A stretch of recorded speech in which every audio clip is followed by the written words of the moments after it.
For Alex Polvi, who, as a student at Oregon State University, lived at Weatherford Hall and was a part of the Austin Entrepreneurship program, entrepreneurship comes down to one simple phrase: just go for it.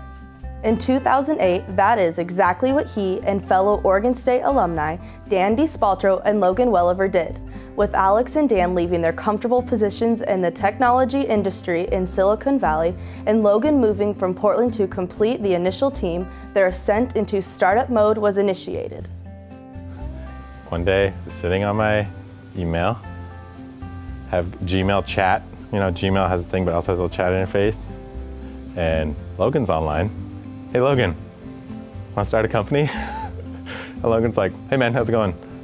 Okay, that sounds good. I'm like, okay Logan, so what do you think?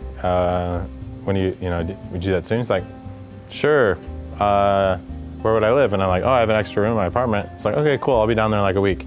After participating in the Y Combinator Accelerator program in 2008, their company, CloudKick, was launched and began its ascent into the cloud computing world.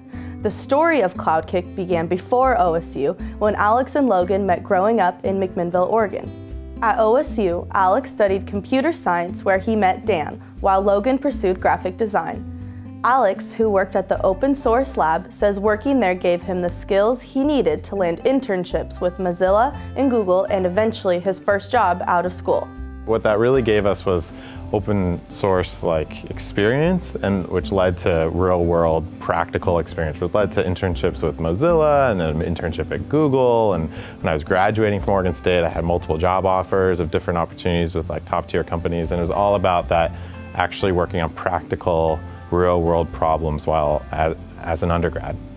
Dan and Alex created the technical aspects of the project, while Logan used his graphic design talents to make the final product visually appealing and intuitive for users. Less than a year later, the company had grown to 12 employees, including 6 OSU alumni. Y Combinator was that activation energy, plus the program itself really fueled continuing to build this stuff and iterate on the ideas. Exactly 2 years later, they were finalizing the sale of the startup to Rackspace, the second largest cloud computing company in the world. Our relationship with Rackspace had existed for quite a while. They were a partner company, and we had worked together for a long time as marketing partners, no real business relationship, but they were promoting our products. We were servicing their customers, so we've been working with them for quite a while. And finally, after quite a bit of time working with them, we were able to establish an actual business relationship with them, and it was that relationship which eventually kicked off the acquisition. Looking back, Alex says the group had its share of luck, but they made it possible by following their passions and starting something of their own.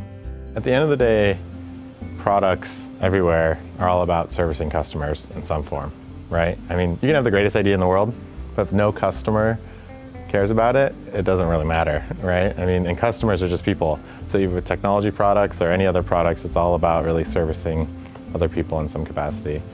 On behalf of the Austin Entrepreneurship Program, we are proud to recognize Alex Polvi, Dan Spaltro, and Logan Welliver as 2013 Weatherford Award honorees.